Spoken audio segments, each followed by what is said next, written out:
Hi. The course is about to begin, and I want you to know that I recorded a kind of an introductory video to show you my office and a few things like that. I made the video a couple of months ago, and once I looked at it, I thought it was kind of stupid. So first of all, I want to preface the video by saying I'm not real proud of it, but it might be useful to you to just see my office and so on, whatever that's worth. At the end of this introductory video, I'll come back as myself in the present moment here at the beginning of June, and I'll say a few final words just about the mechanics of the course and a few hints to help you out as you get started. So enjoy the coming video. It starts out with a close-up of a squirrel.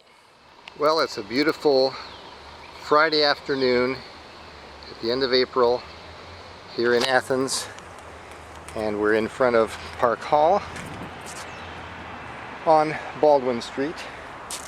And why don't we make our way into the building and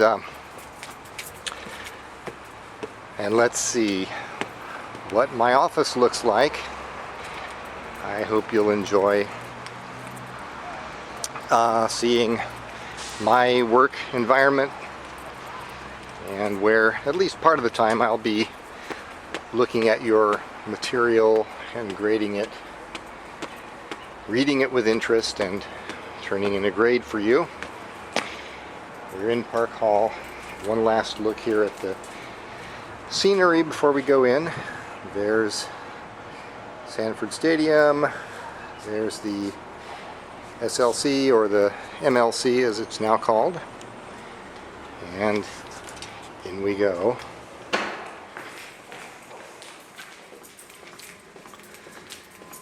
Usually I take the stairs. This time, in order not to bore you, we'll take the elevator. I would imagine many of you have spent some time in Park Hall, and this is all quite familiar to you.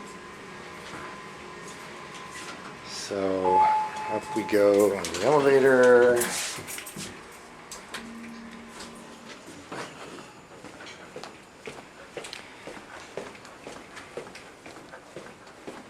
Down to my little corner on the academic universe.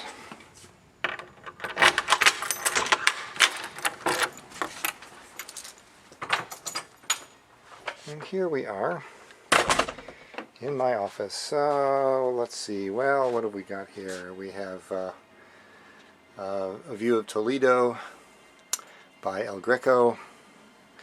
I have a view of my wife a few years ago, beautiful wife Susan. This is me in my alter ego as a blues harmonica player. And oh, this is kind of silly, I'm taking you on this little tour here, but there's my old typewriter. I use that sometimes to type letters to people, just because it looks old-fashioned and it's kind of interesting. Yeah, so let's see. So standing here in the entryway to my office, this is the office. This is what it looks like. I should, for all you Bulldog fans, I should show you that I have a ringside seat almost on. Well, I can't watch the game from here, but I can watch thousands of people watching the Bulldogs play in Sanford Stadium. And not that I can ever get here on a game day. The traffic is impossible, so I tend to stay home on game days. Okay, so this is what an English professor's books look like in his office. I have this many books at home too, some of which I've actually read, and many of which I've read many times. Okay, well, so I'm not going to bore you with all the subject matter of these books, but I will tell you this. I will show you that this is the Beowulf shelf over here, where I have lots of editions, translations, commentaries, and reference works about Beowulf. And oh yeah, there's my double computer. And I should show you that these are the books that we'll be reading in the class, so you'll recognize them. This is sort of in reverse order. Well, not quite. John Milton's Paradise Lost. We'll be reading a portion of that. Sections from King Arthur and His Knights by Sir Thomas Malory. In this book, The Anglo-Saxon World, we'll be reading some Old English poetry and prose and Beowulf. And then, probably the most interesting, maybe to some of you, will be Shakespeare's Henry IV, Part 1, which is a very interesting play I hope you'll enjoy. Okay, so that's the books. Now, what else? What else can I show you? Oh, well, I am a graduate of Indiana University, and so I have a little decal on my, can you see it? Yeah, there you go. And so that's my office. I hope it was as thrilling to you as it was to me. One last look at Sanford Stadium and the University of Georgia Bulldogs playing field between the hedges.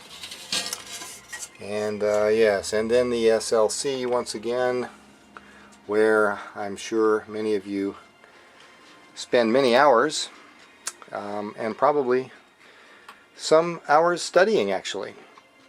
All right, well, that's my office. Okay, so here's me, and what do I want to say to you?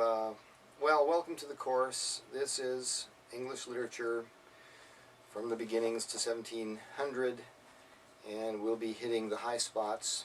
This is a course, if you read the course catalog on Oasis, you can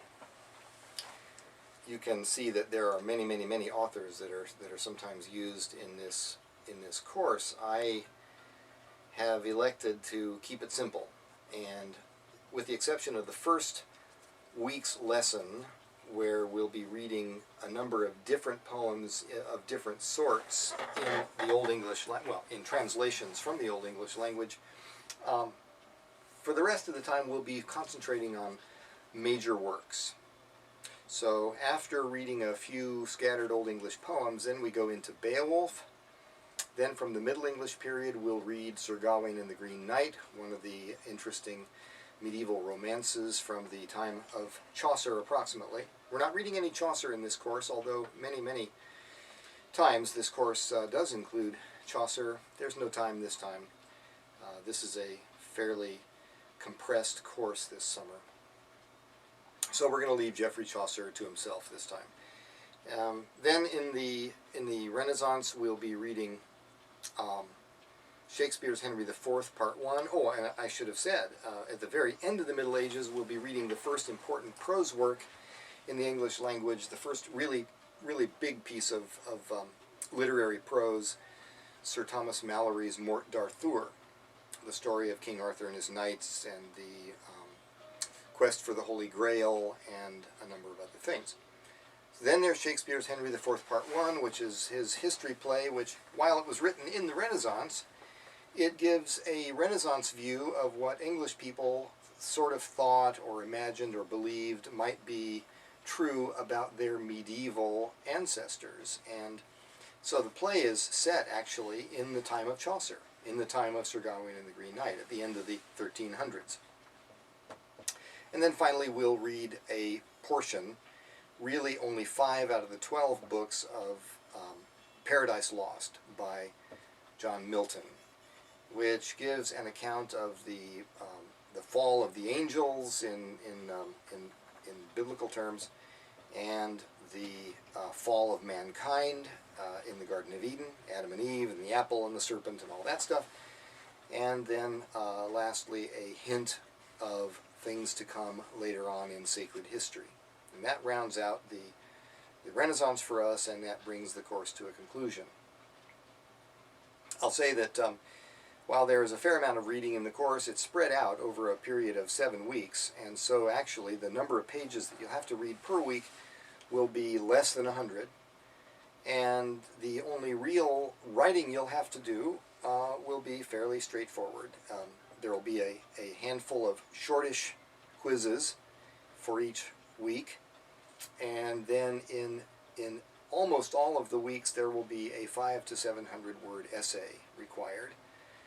And as soon as you've finished writing the essay, you can then move on to the next lesson. There will be a midterm essay, and in that week you'll have no extra reading, which will be good for you. At the end of the course, there's a final exam that will have at least an essay, and I'm thinking it may have a few shorter answers as well. This course is set up and scheduled so that if you really want to, you can double up your efforts and actually do more than 1 week's worth of lessons in 1 week.